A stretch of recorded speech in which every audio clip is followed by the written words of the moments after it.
va a sostener algo distinto, ¿no? Va a decir que el conocimiento no se origina en la razón. No implica que la razón no juegue un papel, va a jugar un papel importante, pero no se origina ahí, sino que se origina en los sentidos, ¿no? Básicamente ese sería el punto, ¿no? de diferencia entre el empirismo y el racionalismo. En esta corriente, en el empirismo, que tiene sus antecedentes, porque si no vamos a la filosofía medieval, vamos a encontrar un hombre como Guillermo de Ockham, ¿no? que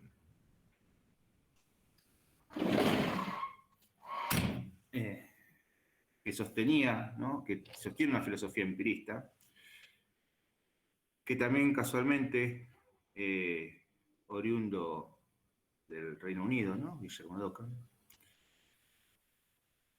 y también en la Edad Media vamos a encontrar una especie de ciencia medieval muy empirista. Si no vamos más nos retrotraemos en el tiempo, en la Edad Antigua también vamos a encontrar, al menos si se quiere, en los sofistas, cierta postura empirista. Pero lo tenemos acá, ¿no? Edad moderna, corriente filosófica, empirismo, y acá vamos a diferenciar algo, porque después lo quiero retomar con Kant.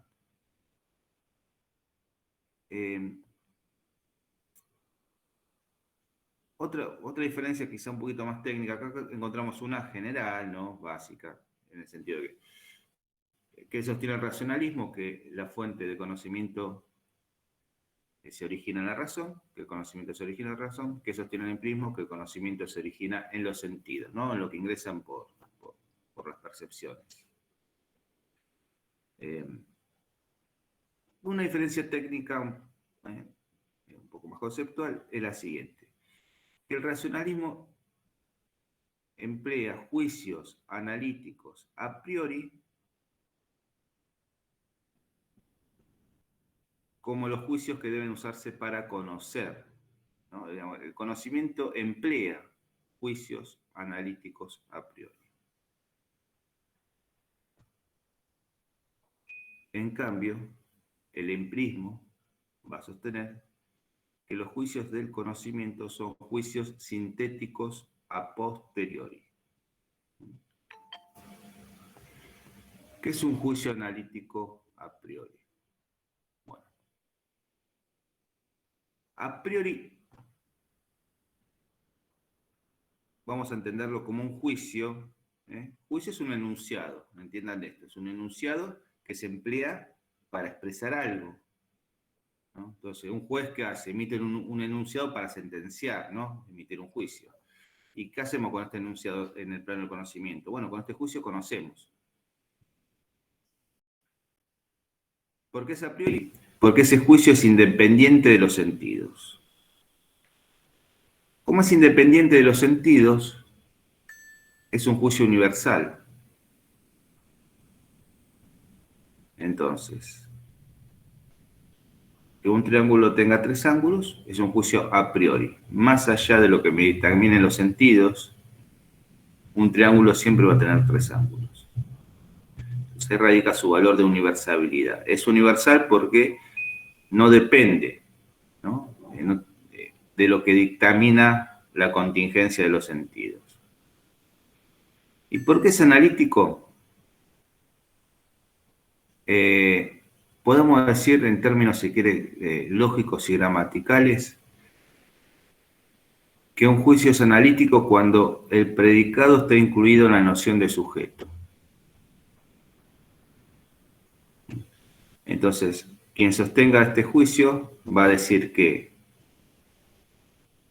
tres ángulos, en este juicio, ¿no? Un triángulo tiene tres ángulos está incluido en la noción de sujeto, está incluido en la noción de triángulo.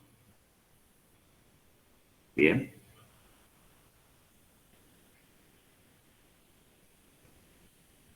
¿Se entendió esto? ¿Sí? Póngame un sí en el chat, porque están todos con las cámaras apagadas. No, profe, ¿podría explicar de vuelta esto último de lo analítico? Bien, vamos con la misma expresión y la desandamos. El juicio es analítico cuando el predicado está incluido en la noción de sujeto. Es decir, cuando el predicado está incluido en el sujeto. O sea, vamos con este mismo juicio. Un triángulo tiene 3 ángulos. Puede decir un rectángulo tiene 4 ángulos, también podría decir, ¿no?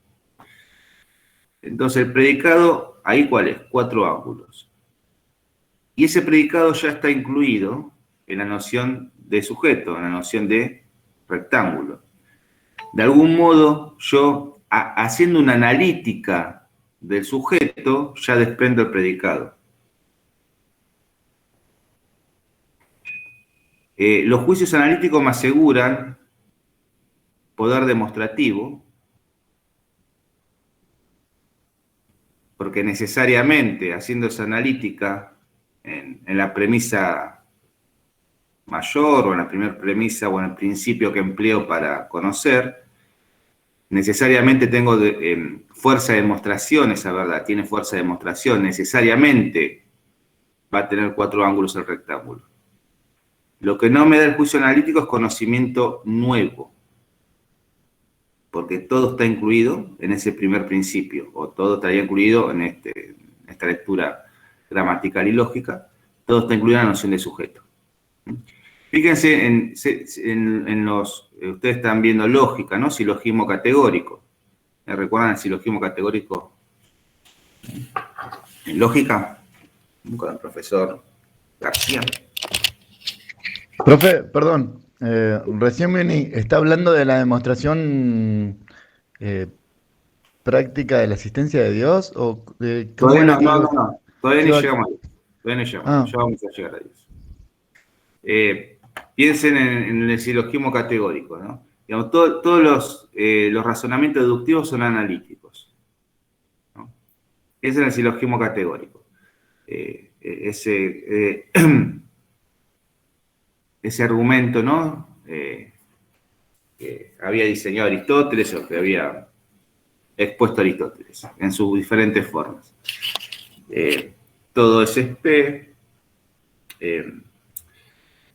para todo ese P, no, todo ese es M, M es P, ese es P, ¿no? Esa es una forma del silogismo categórico. Tiene 4 formas. Entonces le ponemos contenido a esa forma y a una de esas 4 formas le ponemos contenido y podemos, poniéndole contenido, sacar ese ya tan conocido y usado ejemplo, ¿no?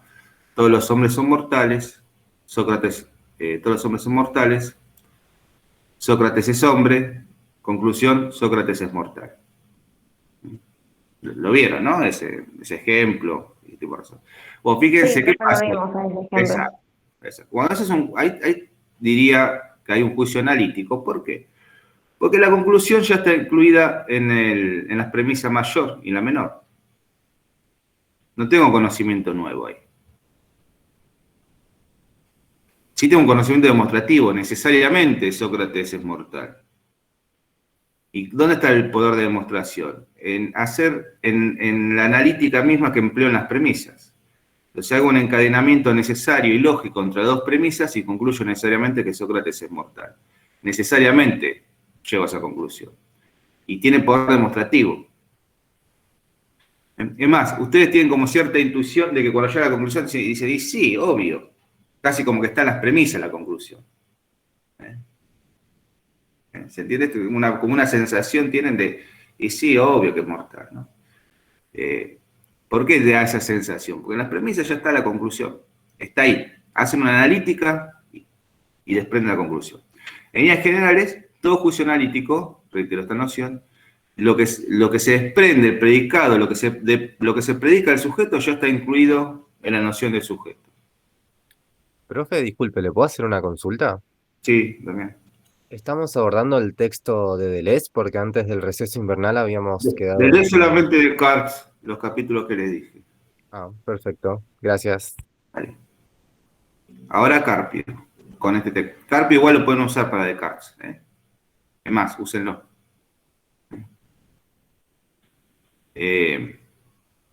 Bueno, En cambio, los juicios sintéticos a posteriori, que son los que usa el empirismo, tenemos por un lado que a posteriori, ¿por qué? Porque el juicio se elabora no con independencia de los sentidos, sino con dependencia de los sentidos. El juicio se elabora, si se quiere, después del hecho, por decirlo de otro modo, ¿no? Con dependencia de los sentidos. Por eso es a posteriori. A veces, ¿viste?, se dice que a priori es antes del hecho, ¿no? Dice, ¿qué es algo a priori? Antes del hecho. ¿Qué es algo a posteriori? Después del hecho. Bueno, si se lo quieren graficar un poco así, no estaría mal. Lo que yo digo que a priori, más que antes del hecho, es independiente de los sentidos. ¿Bien? Técnicamente es más correcto. Entonces, a posteriori podemos decir después de los sentidos o con dependencia de los sentidos. Entonces, elaboro el juicio una vez que tengo la información o la percepción de los sentidos de algo. ¿Y por qué es sintético? Bueno, porque el predicado no está incluido en la noción de sujeto. Por eso es sintético.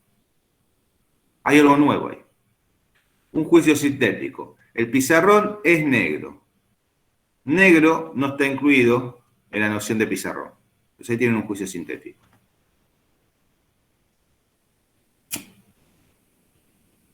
Nunca puede ser analítico, porque por más que yo analice el pizarrón, nunca voy a encontrar la noción de negro.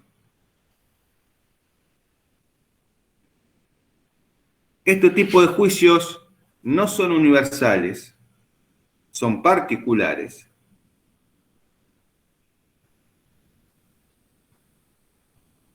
Y no son necesarios, son contingentes.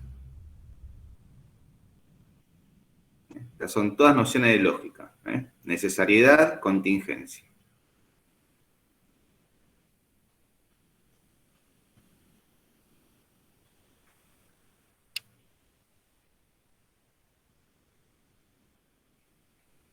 Bueno, estos son los tipos de juicios que va a usar el empirismo. Juicios sintéticos a posteriori.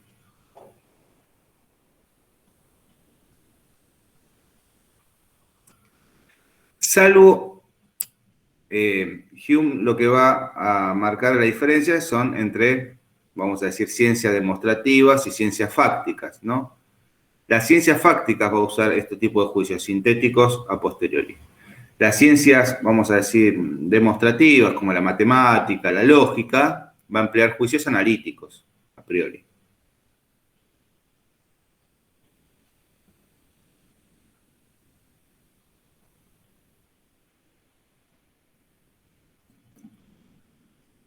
Entonces, la matemática siempre emplea juicios analíticos. 2 más 2 igual a 4. Entonces, el resultado 4 ya está incluido en el proceso, digamos, ¿no? En la sumatoria. Es algo analítico eso. Para el empirismo. Y también para el racionalismo, valga la aclaración, en lo que es las zonas matemáticas. Después va a venir Kant y va a inventar otra cosa distinta, pero bueno, lo veremos con Kant.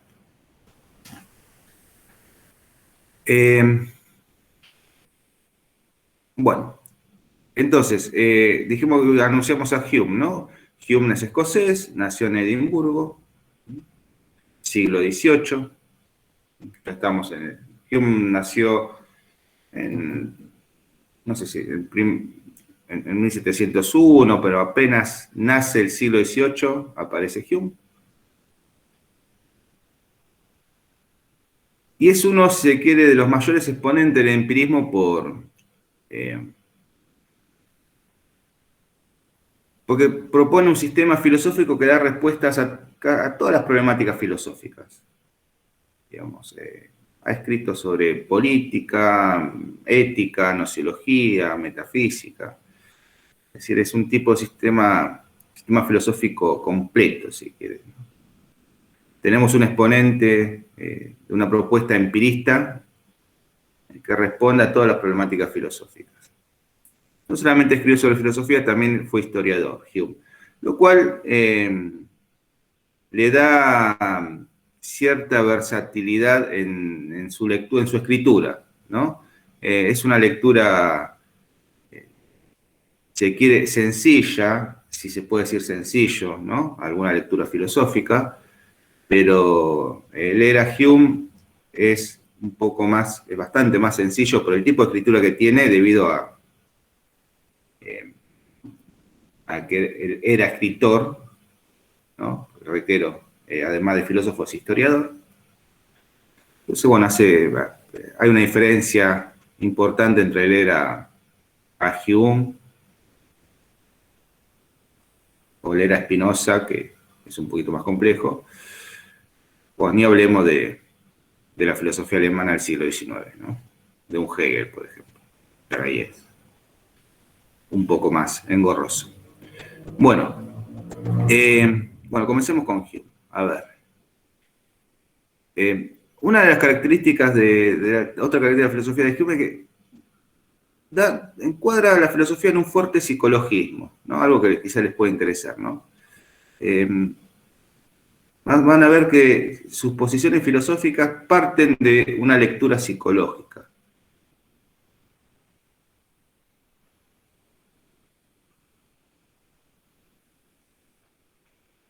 Vayamos con algo sencillo.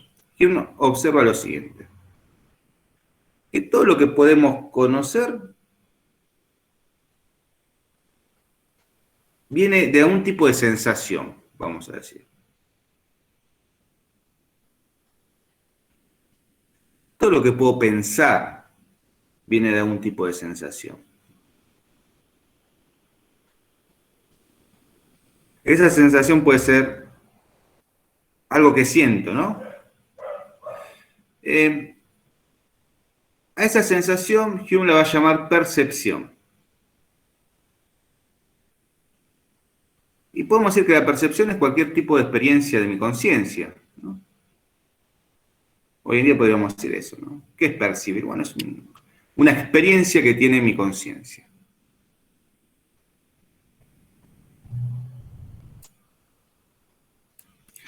Entonces, volviendo un poquito, podemos decir nuevamente que todo tipo de conocimiento proviene de una experiencia externa o de una experiencia interna. Una experiencia externa, me tomo un café, tengo esa experiencia, me hago la idea del gusto del aroma del café. Una experiencia interna, tristeza, dolor, interno, ¿no? Del alma, alegría, una experiencia interna.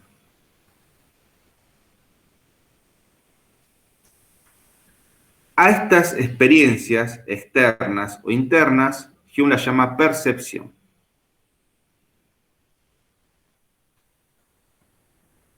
Yo tengo una percepción que puede venir del exterior, de una experiencia exterior, una percepción que viene de mi interior.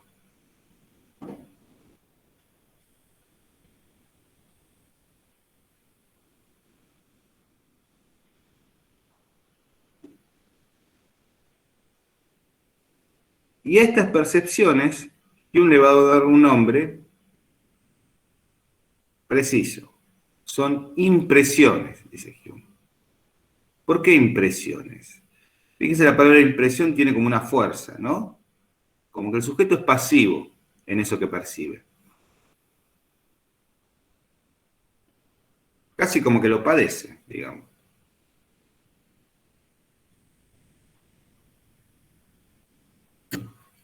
Entonces, algo me impresiona. ¿Qué me impresiona? Las percepciones. Como que impactan, ¿no? En la conciencia. Y nuevamente, esas impresiones pueden ser percepciones externas o percepciones internas. ¿Mm? Entonces tenemos impresiones que pueden ser percepciones de la sensibilidad del mundo externo, o lo que llama de reflexión, ¿no? Impresiones que vienen internas, ¿no? Del alma, del sujeto. Estar triste, estar alegre, sentir angustia, ¿no? Son impresiones que vienen del interior, digamos.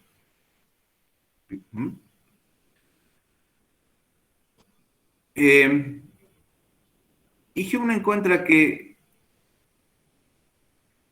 se conocen con ideas, ¿no? El conocimiento siempre está mediado por una idea. En esto coincide con el racionalismo cartesiano, ¿bien? En esto con Descartes coincide, ¿no? El conocimiento siempre está mediado por una idea. Por eso tanto el racionalismo cartesiano como el empirismo de Hume se podría sostener en algo que se llama idealismo subjetivo. Porque el conocimiento siempre está mediado por una idea. El sujeto conoce como ideas. ¿Cómo dijo, profe, que se denominaba esa unión entre las dos posturas? Que coinciden, idealismo subjetivo. Ok, gracias. El conocimiento siempre está mediado por una idea. Como entre el sujeto y el objeto, siempre hay una idea en el medio. La diferencia es que para el racionalismo esa idea proviene de la razón, para que sea válida, y para el empirismo esa idea va a tener que originarse en una experiencia sensible. En el caso de Hume, para que la idea sea válida, tiene que tener un correlato en una impresión correspondiente. Entonces, una idea es válida como conocimiento cuando tiene un correlato en una impresión.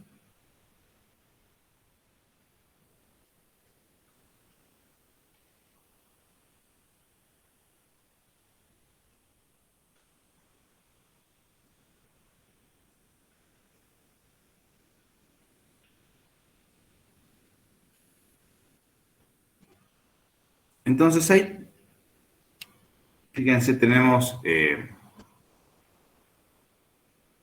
el acto de conocimiento se da cuando yo me hago una idea a partir de una impresión que he recibido.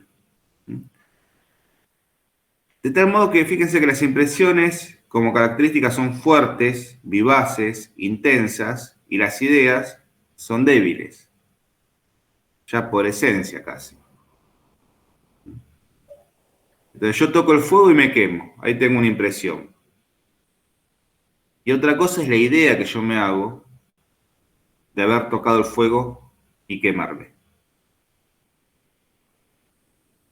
Entonces yo toco el fuego y me quemo. Bien, ahí tengo una impresión. Es fuerte, vivaz, intensa. A los 3 días recuerdo la idea de haberme quemado. Y esa es más débil. Tiene menos intensidad.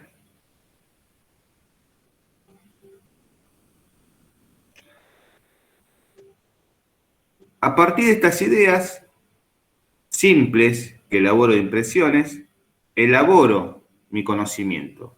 Y lo voy asociando.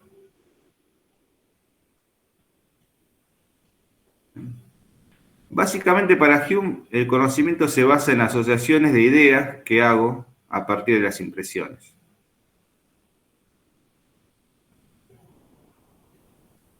Por semejanza, por continuidad en el espacio y tiempo, o por causalidad.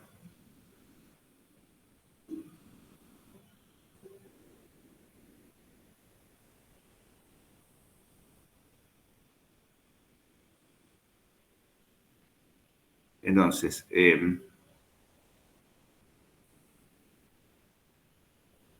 veo una silla negra, veo una silla blanca, me hago una idea de cada una de esas impresiones, establezco unas semejanzas y veo la diferencia. Y ahí voy elaborando conocimiento, lo asocio y lo voy construyendo de ese modo.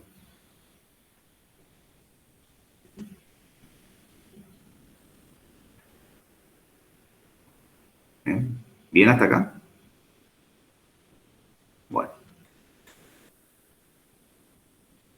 Por lo tanto, podemos decir que no hay nada en el conocimiento que antes no haya pasado por los sentidos o por una impresión correspondiente.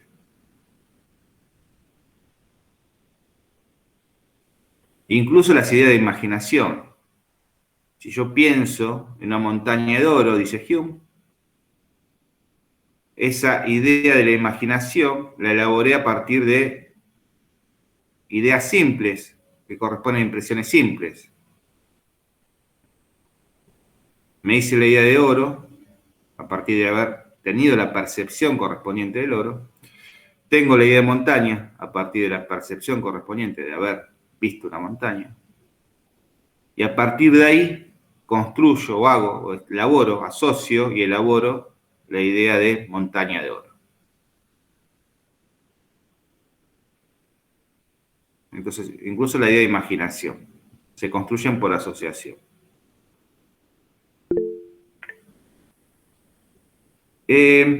Bueno, sí, Elian, de algún modo Aristóteles también parte de una postura empirista.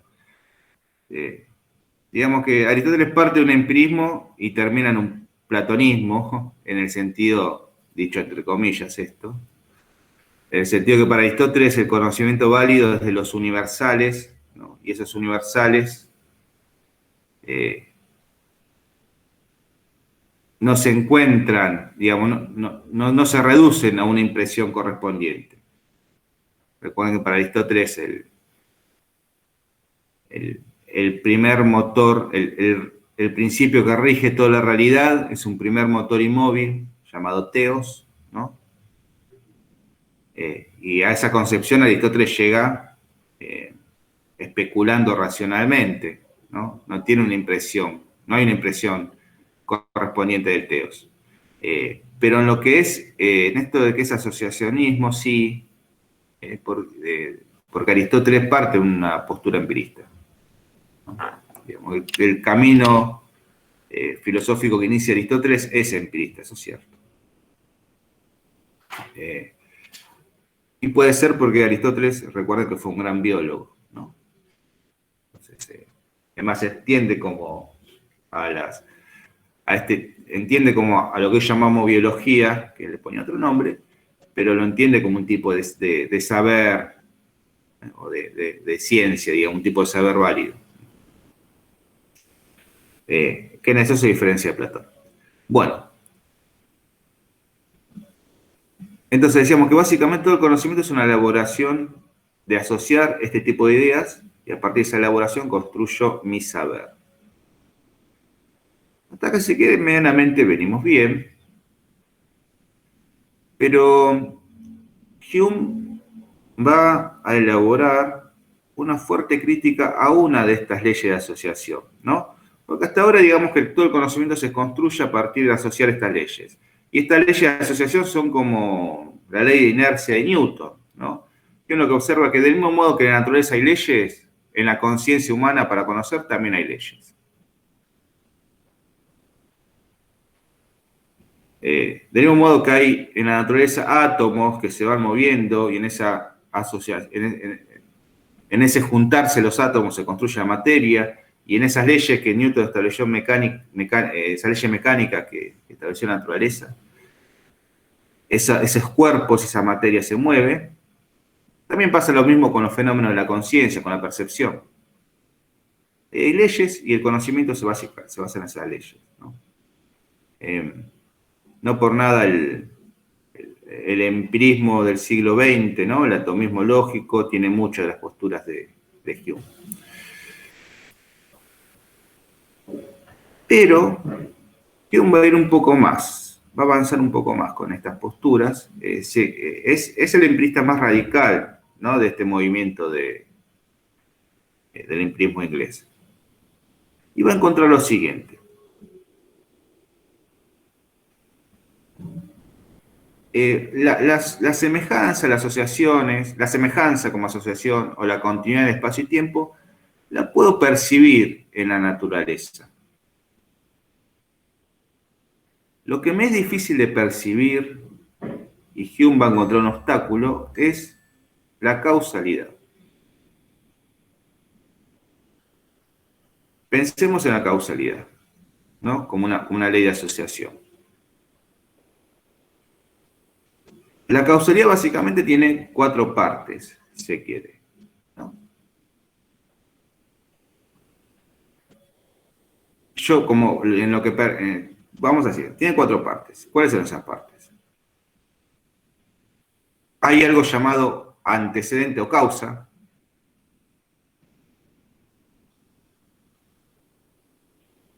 Hay algo llamado efecto consecuente.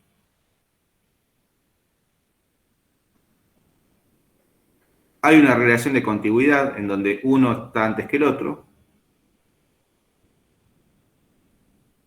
Y por último, tenemos una relación de necesariedad, de vínculo causal entre la causa y el efecto.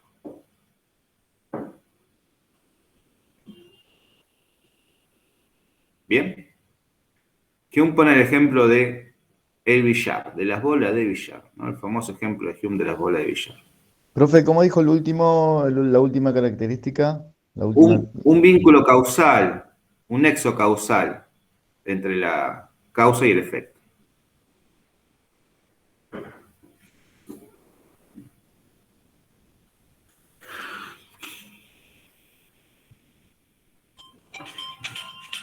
Esperen un segundo.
Bueno, acá estoy. Disculpen, chicos. Con algunos temas de la vuelta a clase. Bueno, soy vicedirector en la media 6, ¿no? En la piloto, no sé si la conocen. Y como unos temas de la vuelta a clase, de los casos de COVID. Son urgencias que hay que atender que no puedo dejarlas pasar el llamado. Bien. Bueno, estábamos con el tema de la causalidad, ¿no? Y el ejemplo que pone Hume son las bolas de de billar, ¿no? Es el famoso ejemplo que uno usa para la bola de billar. Bueno, no sé si alguno juega al billar, es muy parecido al pool, por decirlo de un modo burdo, es muy parecido, es el pool pero sin los agujeros, ¿no? De la mesa de pool. Se juega con las bandas solamente el billar. Pero básicamente imaginen una mesa de pool, ¿no? Con las bolas de billar en este caso. Entonces Hume dice, bueno, golpeo o se golpea, ¿no? La bola 1, que se dirige, o bola A, que se dirige a la bola B y la golpea. Entonces la bola 1, o la bola A, vamos a llamarla así, bola A, se dirige a la bola B y la golpea. Por lo tanto, la bola B se mueve. Entonces, uno que hace generalmente, establece una relación de causalidad e infiere que siempre que la bola A se mueva a la B, al golpearla, la B se va a mover. Bueno, analicemos este fenómeno. Ahí yo tengo una impresión de la primera parte de eso que analizamos, ¿no? Porque percibo un fenómeno, la bola A, que se mueve para golpear la B. Y percibo el segundo fenómeno, la bola B, que al ser golpeada se mueve. Entonces ahí tengo, se quiere, dos partes de eso que analizamos como causalidad. Percibo a lo que llamo causa, fenómeno A, percibo a lo que llamo efecto, fenómeno B. Tengo la percepción de eso, ¿se entiende? Tengo la percepción de los dos fenómenos. Del que llamo causa, que lo puedo llamar fenómeno A, y del que llamo efecto, que es el fenómeno B. De eso tengo percepción. También hay una percepción de la contigüidad, es decir, uno está antes que el otro, ¿no? De la contigüidad como espacio y tiempo. Entonces, de eso tengo la percepción. El fenómeno A acontece antes que el fenómeno B. El movimiento de la bola A acontece antes que el movimiento de la bola B. Eso también tengo la percepción. Ahora, lo que Hume se da cuenta es que no tengo la percepción del nexo de causalidad. ¿Dónde está la percepción del nexo de causalidad? ¿Dónde se percibe eso? ¿Qué percepción hay para establecer ese nexo?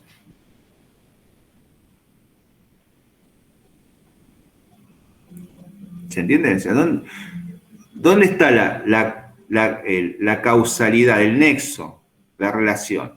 Lo que Hume se da cuenta es que lo que uno percibe son dos fenómenos. Son dos fenómenos, uno, en este caso una bola, que golpea a la otra. Ahora, que necesariamente cada vez que la bola A golpea a la bola B se mueva, esa relación de necesariedad y causalidad, ese nexo causal, no está en la naturaleza, no está en las percepciones. ¿Se entiende? Pone otro ejemplo, dice, supongamos que viene una especie de superhombre, ¿no? Absolutamente racional, de la nada, que baja de la luna. No dice de la luna Hume, pero bueno, imaginemos esto, ¿no? Este superhombre baja de un ovni, no viene de Marte, viaja, es un humano como nosotros, un viajero, que no conoce el mundo, no conoce nada, cae, ¿no? En la Tierra. Entonces, y le mostramos el mismo fenómeno. Nunca vio una bola de billar, nunca jugó al billar, nunca vio bola. Y le mostramos el mismo fenómeno. Bueno, este hombre lo va a ver. Entonces va a ver que un día la bola A golpea en la bola B. Tiene todas las percepciones, menos la percepción de causalidad.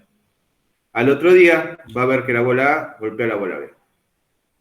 Entonces va a decir, uy, se repitió el fenómeno. Va a ver todas las percepciones menos la causalidad. Y va a decir, se repitió el fenómeno. Están la bola A y la bola B, una antes que el otro. Una se mueve, al golpear la otra se mueve. Y así lo va a ver varios días. Y a partir de ahí va a pensar, bueno, es posible entonces que cada vez que la bola A golpea la bola B se mueva. Y va a inferir que cada vez que la bola A le golpea la bola B, se mueva la bola B. Ahora, eso lo va a inferir por ver repetidamente el fenómeno y por acostumbrarse a ver que el fenómeno se repite. Entonces, va a establecer una repetición del fenómeno y un nexo causal de uno sobre otro por un hábito y una costumbre, pero no porque perciba a la causalidad, porque no hay ningún tipo de percepción. No hay el nexo causal no está en mis impresiones, es lo que está diciendo Hume. Sino que yo establezco esta relación por un hábito y costumbre. Por lo tanto, la causalidad es una idea inválida, porque no tiene una impresión correspondiente. Esta crítica que Hume hace al principio de causalidad no solamente afecta a la especulación filosófica, a la metafísica, como especulación filosófica, porque con esta crítica no se puede inferir que Dios existe por causa primera, etcétera, ¿no? Como desde Aristóteles, Platón en adelante se plantea, a una especie de primer principio, ¿no? Sino que también a la ciencia misma. Hume le está dando un golpe muy fuerte a un principio importante de la ciencia misma. ¿Cómo puede medir la ciencia los fenómenos sin la causalidad? De algún modo Hume está diciendo, ojo, que un principio en el cual la ciencia se está sosteniendo como una verdad indudable, es una idea inválida. Están previendo que el sol va a salir todos los días, como que necesariamente va a salir todos los días, cuando en verdad yo estoy habituado a que salga todos los días. Y por esas costumbres infiero que salga todos los días.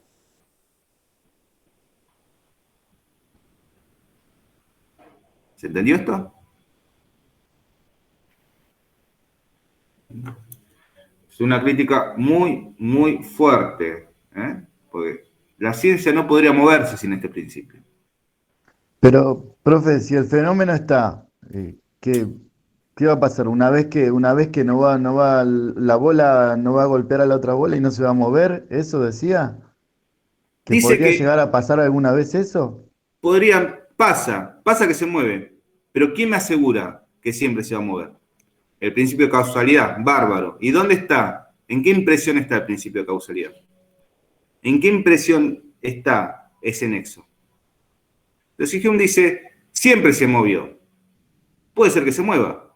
Ahora, ¿necesariamente se va a mover? No lo sé.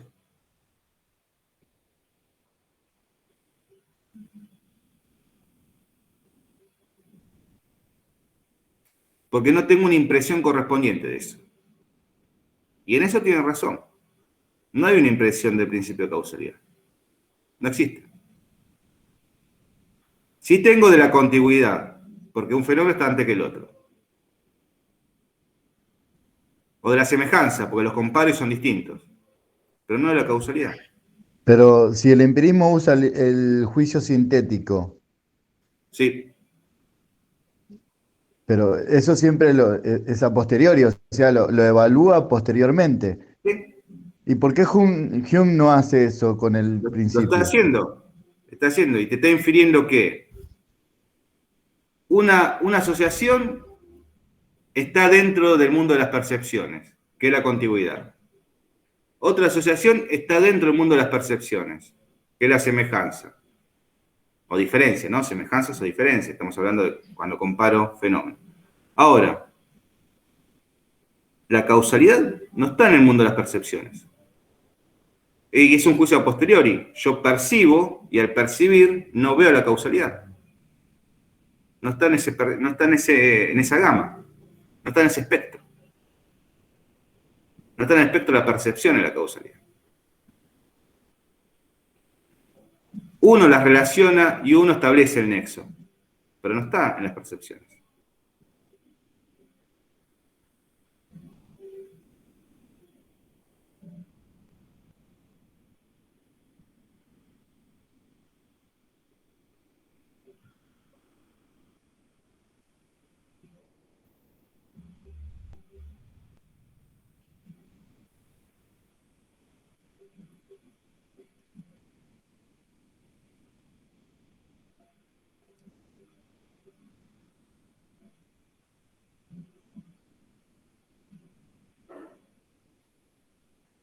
De algún modo, Hume también le está diciendo a la ciencia, ojo con establecer esos juicios universales y necesarios porque son más contingentes que universales. Está graduando en contingencia los juicios de la ciencia. No son verdades absolutas, porque están estableciendo una necesariedad a partir de la causalidad, y la causalidad es una asociación que no se encuentra en las percepciones.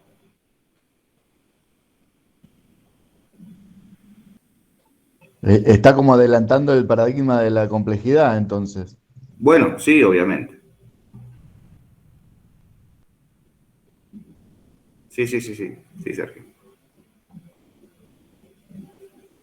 Es más, si, y Hume establece las probabilidades, hasta establece algo que probablemente se haga, pero aunque haga la probabilidad óptima, siempre da menor a 1 la probabilidad óptima. Siempre da, porque todos los casos los tengo que dividir por el número de casos infinitos probables, y siempre da menos a 1. En el mejor de los casos, 0,99. Aún así, siempre da menos a 1. Porque siempre lo tengo que dividir por los probables casos, que son infinitos.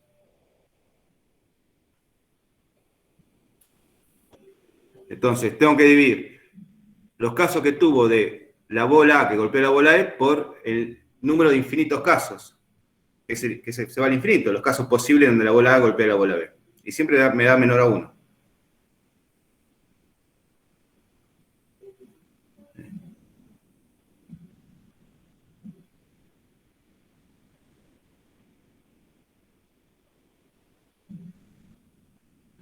Bien. No solamente Hume se quedó contento con esto, sino que va a criticar 2 principios muy fuertes también. Ya se quiere metafísicos, que aparecen en Descartes, ¿no? Una crítica va hacia el principio de sustancia.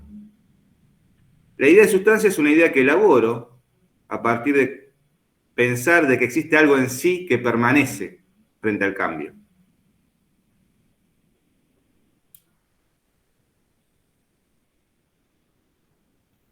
Ahora, tampoco tengo una percepción de la sustancia. Es una idea compleja que elaboro a partir de ideas simples e infiero que hay, vamos a decir, una esencia de mesa, una esencia de perro, una esencia de algo. Y esa esencia es algo que permanece frente al cambio. Ahora, eso que permanece no lo percibo, yo lo que percibo es el cambio.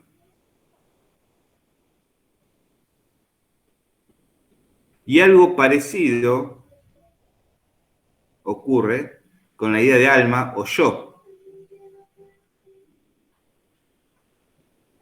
El yo también se concibe, sobre todo en Descartes, como una sustancia, algo que permanece frente al cambio. Pero en verdad, dice Hume, no tengo una percepción del yo. Yo tengo percepciones internas, de reflexión. Entonces me percibo triste, me percibo alegre. De eso hay una percepción y me hago una idea. Y esa es válida.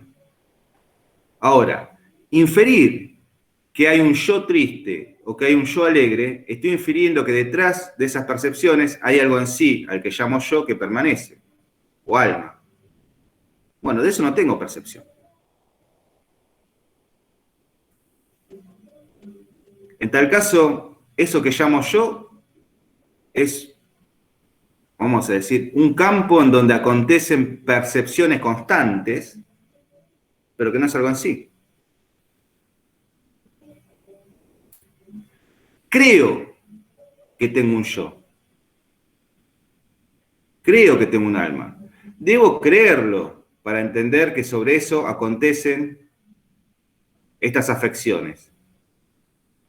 Que en ese lugar acontecen estas percepciones. Pero tengo una percepción del yo.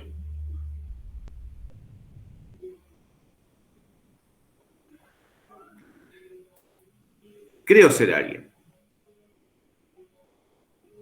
Quizás necesite creerlo, dice Hume. Pero no hay una percepción de eso. Fíjese, otra crítica fuerte a Descartes, porque si hay algo de lo que no duda Descartes es del yo.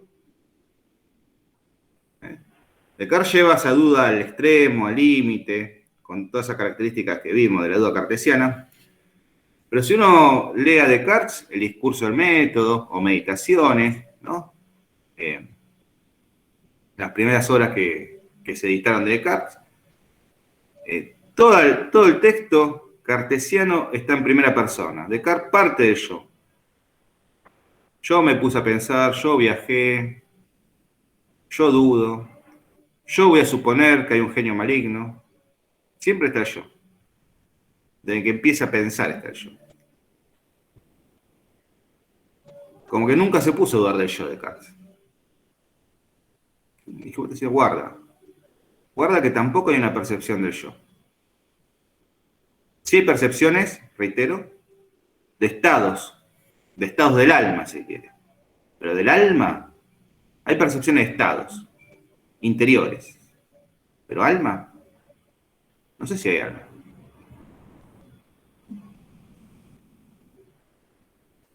No tengo una percepción directa del alma.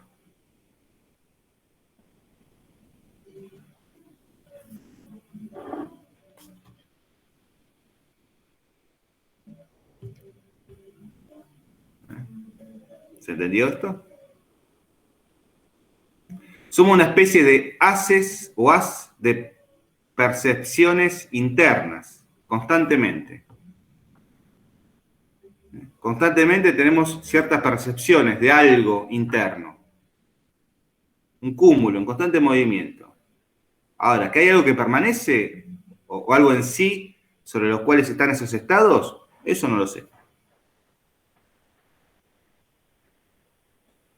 Creo que hay algo, creo que soy alguien, que hay un yo, sobre el cual acontece todo ese haces o ese haz de constantes emociones. Y la emoción sí está. Pero sobre lo que se deposita esas emociones no sé.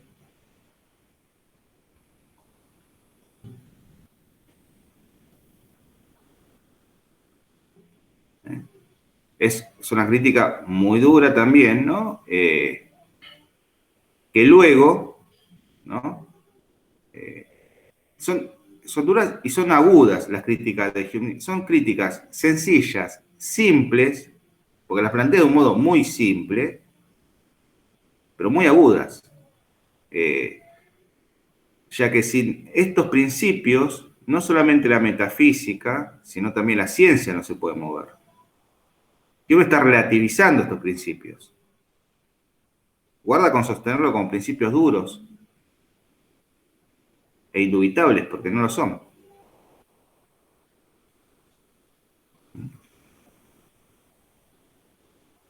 Y ciertos aparte. Pues sí, siguen el razonamiento y la especulación, se dan cuenta que son ciertos. Es decir, no tengo una percepción de la causalidad. No tengo una percepción de la sustancia. Por tanto, tampoco tengo una percepción de Dios. Cuando critica el concepto de sustancia, también critica Hume el concepto de Dios. Es decir,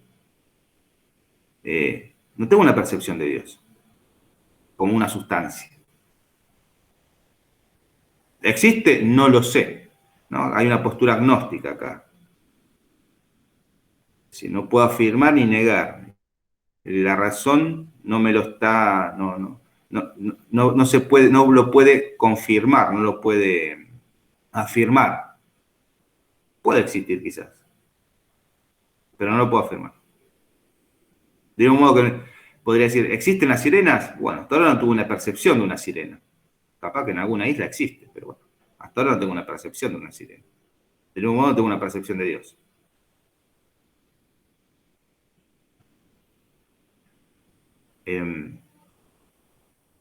Estos principios que Hume critica de un modo muy agudo, reitero, y válidos,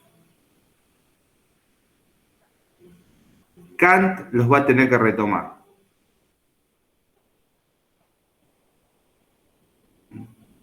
Kant es un admirador de Hume. Kant, que proviene del racionalismo, que si se quiere, su tradición filosófica de un modo es racionalista. Kant es un hijo de la Ilustración, ¿no? Entonces, viene de una formación y una tradición racionalista. Cuando leyó a Hume, no pudo obviar ninguna de estas objeciones y tuvo que responder a ellas. Kant dice, Hume me despertó del sueño dogmático. Hume me despertó del sueño dogmático. Desde Hume me despertó del sueño del racionalismo, está diciendo Kant.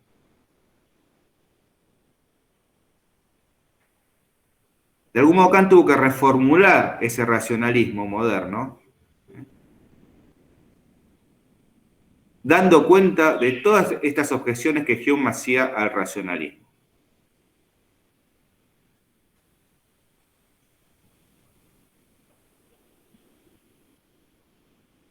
Ocho años estuvo Kant estudiando a Hume. 8 años, dedicándole exclusivamente su lectura a Hume, para poder reformular el racionalismo, dando cuenta de estas objeciones. De ahí que se dice casi de manual, ¿no? Y ustedes lo podrán leer por ahí, que la filosofía kantiana es una especie de síntesis entre el racionalismo y el empirismo, ¿no? Bueno, digamos, su razón de verdad tiene eso en el sentido de, en este sentido, se quiere, de que Kant quiere reformular el racionalismo atendiendo y aceptando las objeciones que Hume había hecho.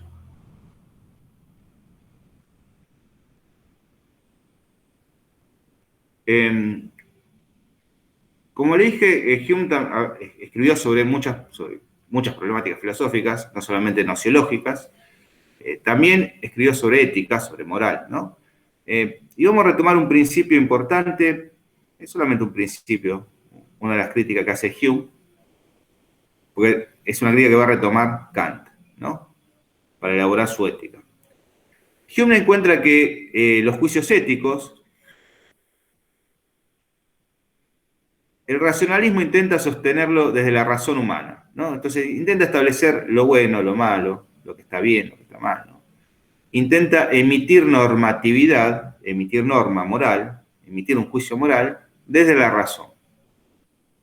Entonces las éticas racionalistas intentan emitir un juicio normativo, un enunciado normativo, ¿no? Un juicio moral normativo de la razón. De tal modo de poder valorizar lo bueno y lo malo de la razón humana, que se intenta hacer esto para que ese juicio tenga valor universal, porque si no se cae en un relativismo.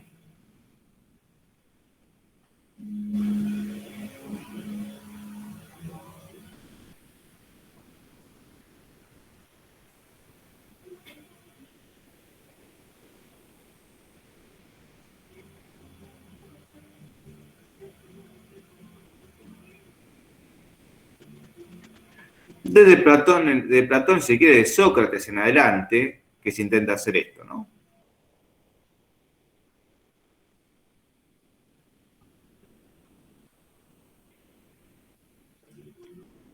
Ahora, Hume se da cuenta de dos cosas con respecto a este intento de racionalizar la ética.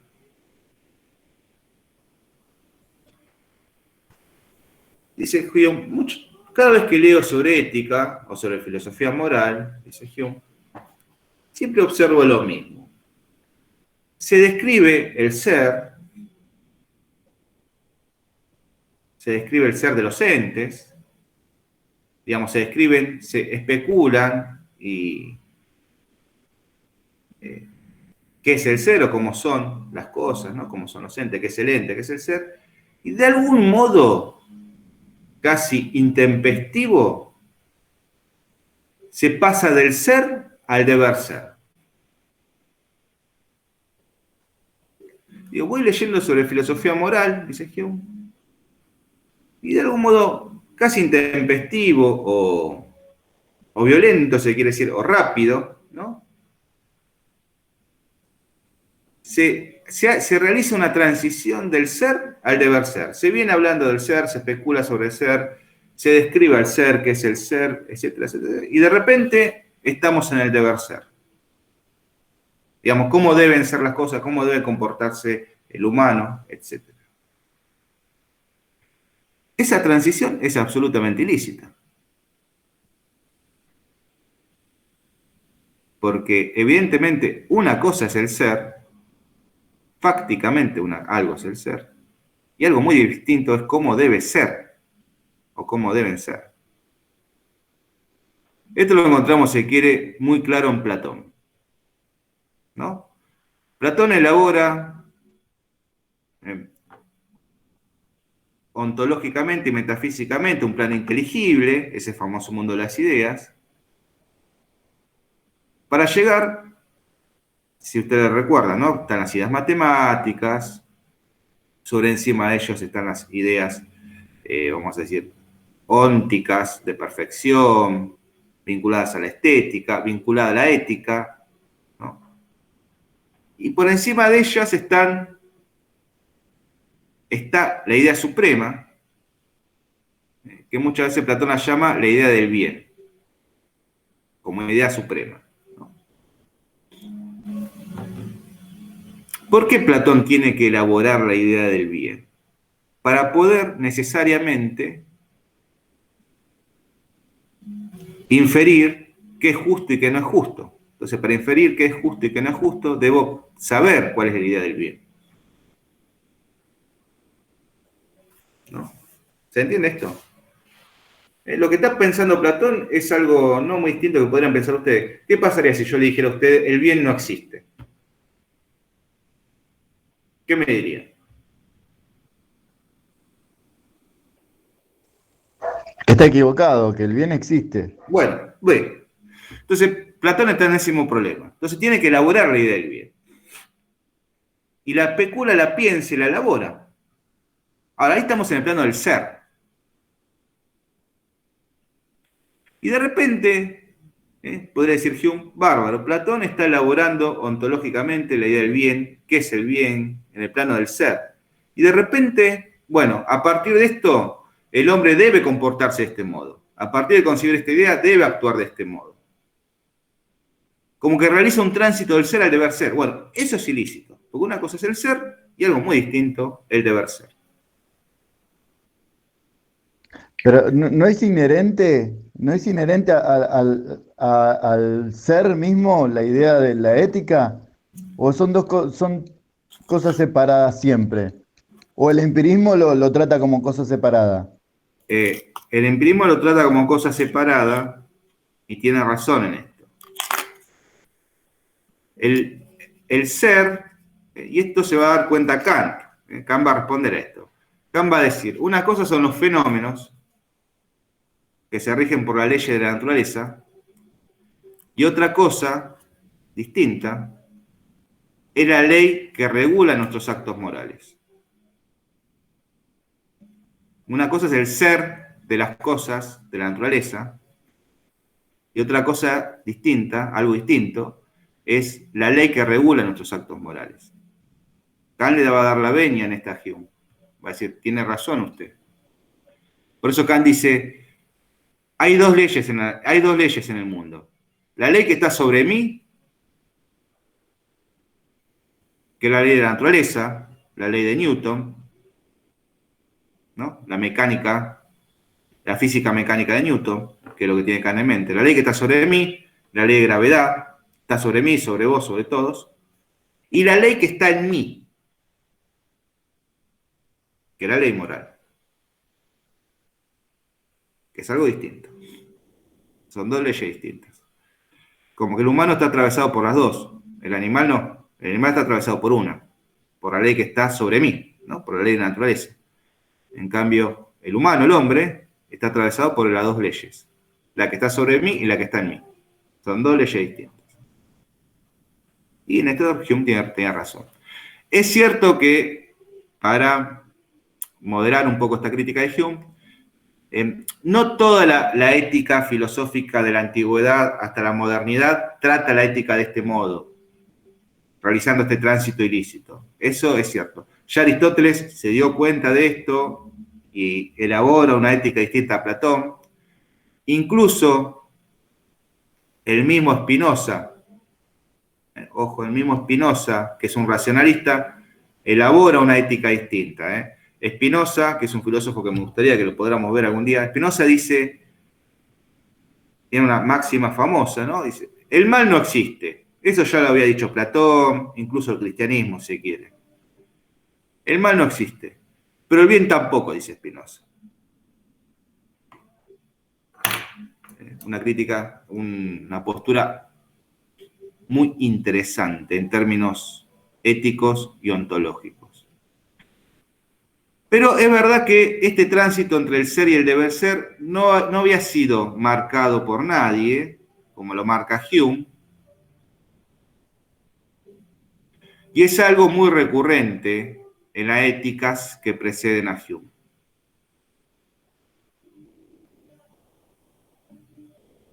Es algo muy recurrente. Y Hume marca la crítica. La crítica, así como explícita y visible, aparece con Hume, a este tránsito. Y Kant va a dar cuenta, como les dije, ¿no? de esta crítica que hace Hume. Va a dar cuenta y la va a aceptar.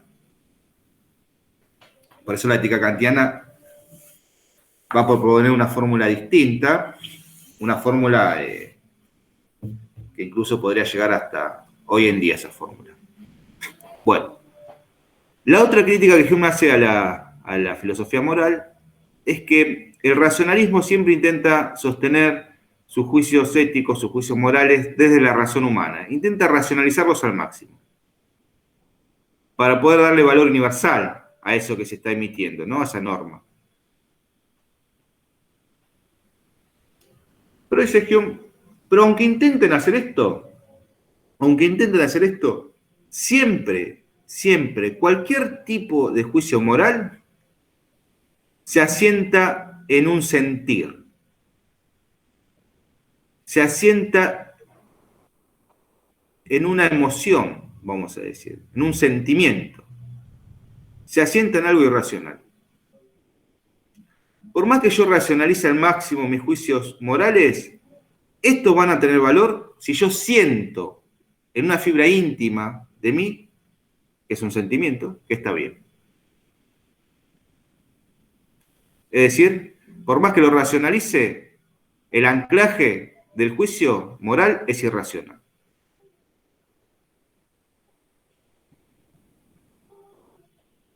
La crítica interesante también, que expone muy claramente Hume, y que Kant también la va a retomar.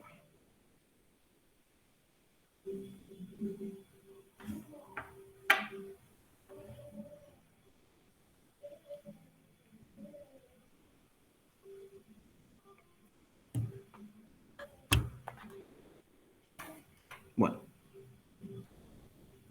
hasta acá con Hume, chicos.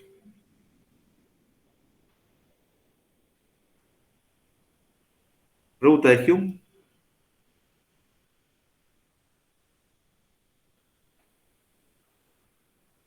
¿Cómo había dicho el anclaje de Hume de esta crítica al racionalismo por el juicio moral? Que por más que racionalice el juicio moral, siempre tiene un anclaje irracional. En última instancia, va a tener un anclaje irracional. Tiene que anclarse en un sentir, ¿no? En un sentimiento. Tengo que sentir que estoy actuando bien, por decirlo de otro modo, ¿no?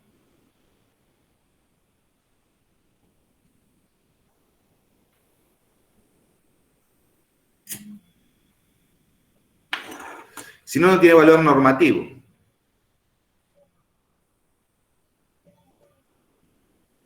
No, Lian, no cultural, no, más subjetivo es el tema. Es decir, entendiendo que lo cultural es algo externo, ¿no? Como una norma externa. En tal caso, si querés esa norma externa, para que sea un juicio moral tuyo, la tenés que sentir vos. Vos tenés que sentir que estás actuando bien. Tiene que estar anclado en algo subjetivo. una emoción subjetiva, en un sentimiento subjetivo.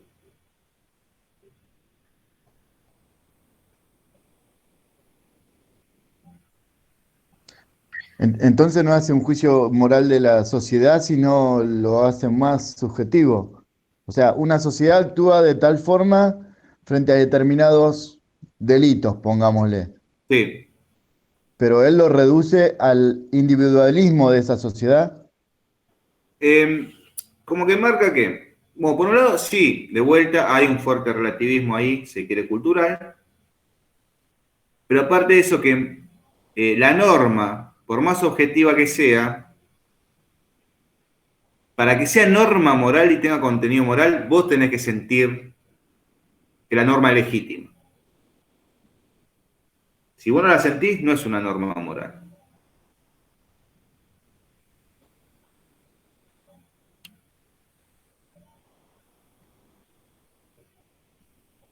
Eso es lo que da grado de legitimidad también a la norma.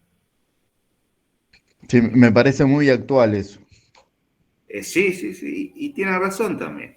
Y también tiene razón.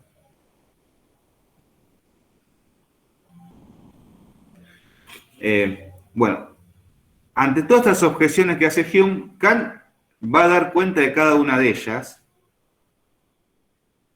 Es más, le va a decir que tiene razón prácticamente, pero sosteniendo una ética racionalista.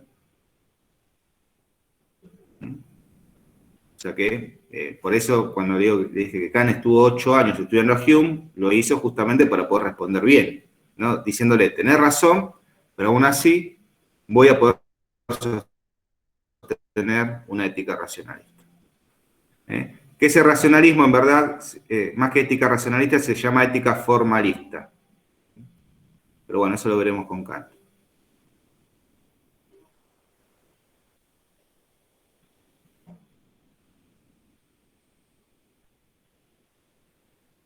Preguntas con Hume, con el escocés.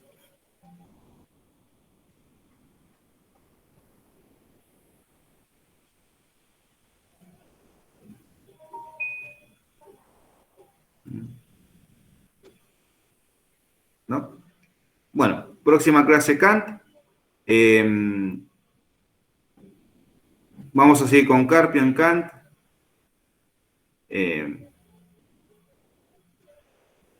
Y voy a dar una lectura de Kant que no está en Carpio, pero estoy viendo si les puedo dar un resumen mío para no darle un texto entero de un autor. Quiero trabajar con Kant la disociación de la conciencia, que observo que, bueno, que entiendo que en Kant aparece una disociación de la conciencia, una analítica de la conciencia que le da parámetros para que ustedes lo relacionen con el psicoanálisis. Yo entiendo que, esta es mi lectura, que el psicoanálisis tiene mucho de Kant, que el psicoanálisis es muy kantiano en muchos puntos. Entonces, bueno, como entiendo que ustedes abordan el psicoanálisis, ya deberían estar viendo, ¿no? Psicoanálisis en el segundo año. Quería trabajar un poco esa analítica. Sí, profe, estamos en eso, sí. Muy bien. De la disociación de la conciencia. Así que bueno, por lo pronto, Carpio. Profe, le hago una pregunta, no sobre este tema. Con respecto a la evaluación nuestra Sí. sobre el primer cuatrimestre de la materia, Sí. ¿de qué manera seríamos evaluados?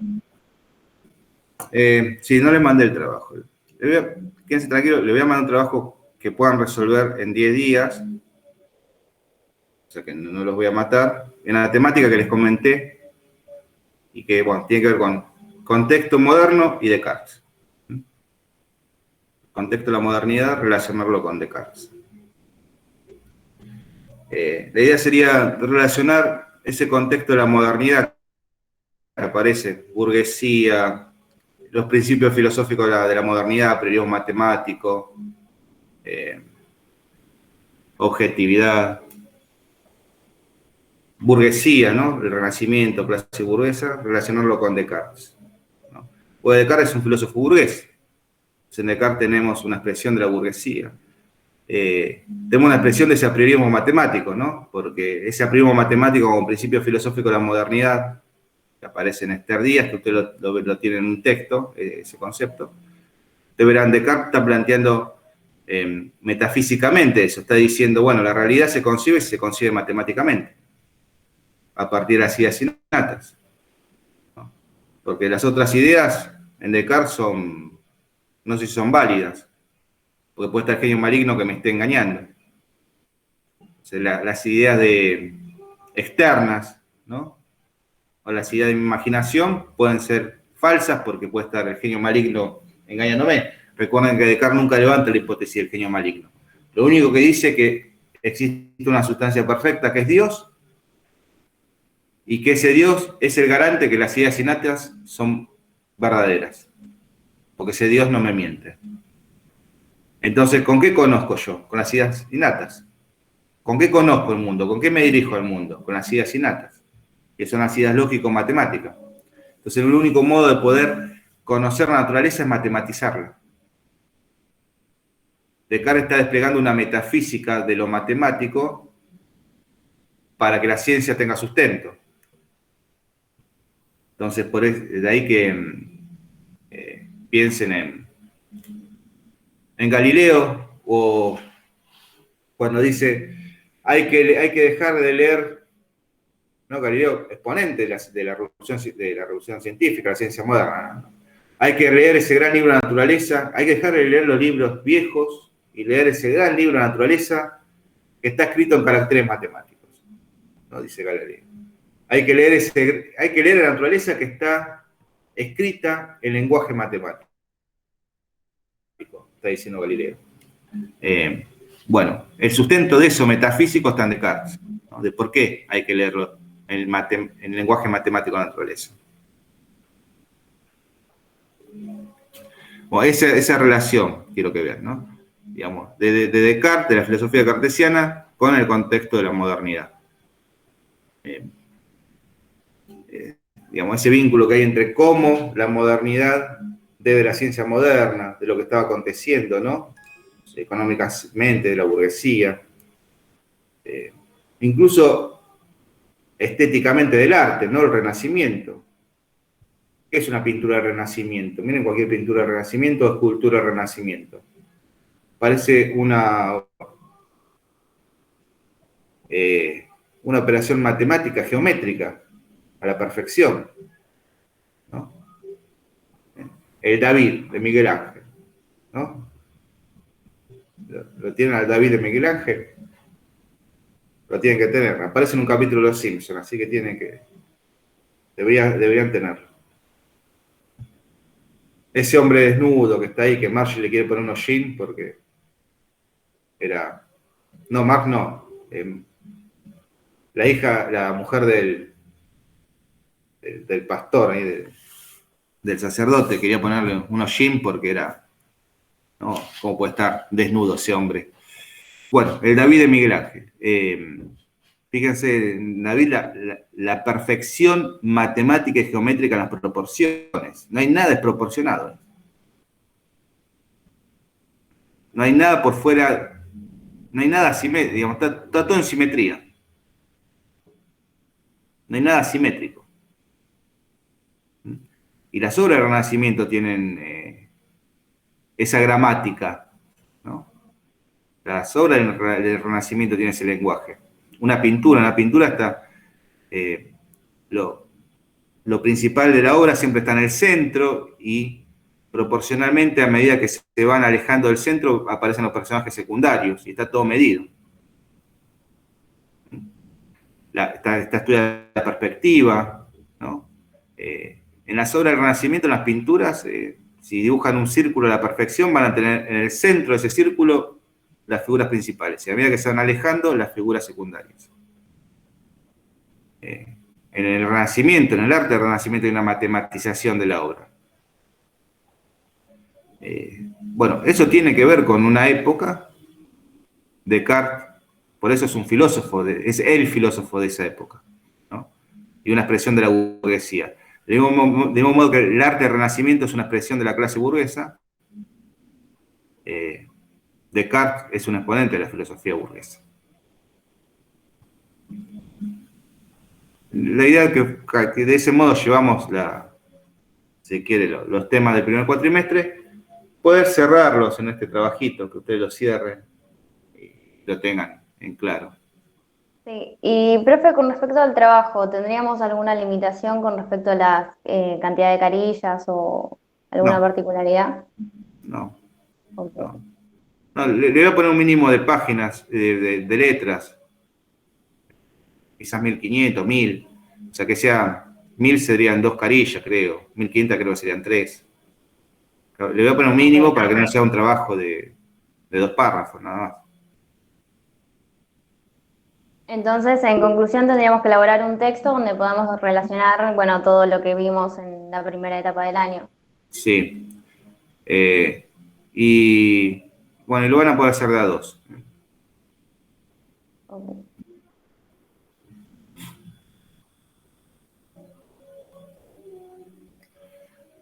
Bueno, ¿otra pregunta? ¿No? Bueno, nos vemos la clase que viene. Chao, buen fin de semana. Bueno, gracias, profe. Gracias. Ah, la 3 también. Sí, es cierto que me habían pedido ahí, bueno, está bien, da 3. Bueno, máximo 3. Bueno, gracias. Esperamos entonces el trabajo. Nos vemos. Dale. Chao, chao. Gracias, profe. Hasta luego. Chao, Sergio.